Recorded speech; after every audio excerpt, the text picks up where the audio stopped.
tonight, Manny, where you really kind of banked on your experience to outsmart him and outwork him. I mean, stealing the rounds at the end of the round like you did. Did you feel like that had won you the fight by doing all those things and really flexing your experience? Yes, even though he's taller than me, but I able to use my techniques and during the fight, the side by side and more combination like that.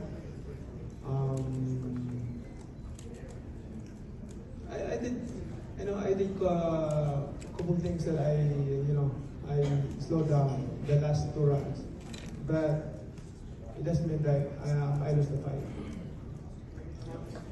Manny, right over here. Marcus Hayes with Fight Hub TV. Congratulations on an outstanding performance. Manny, with the way that you performed tonight, did you feel like this was enough to coax Floyd Mayweather out and maybe you guys get a rematch right here in this same building? Do you feel like that this version of you beats the version of Floyd Mayweather that exists today? You know, it's hard to talk about the fighter who retired already. If he comes out, then go sign the contract and we'll fight. I mean, let's fight again if you want. I have no problem with that. I'm active now.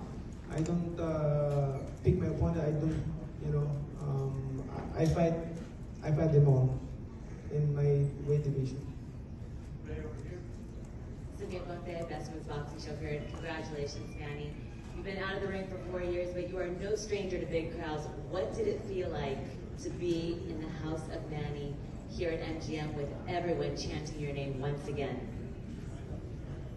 I ever thankful to, always thankful to MGM for giving me a chance to fight here. This is my 16th fight here in the MGM. Thank you so much, MGM. I will never forget you for helping me to fight here, and I'm trying my best on every fight to give you a good fight and make the fans happy.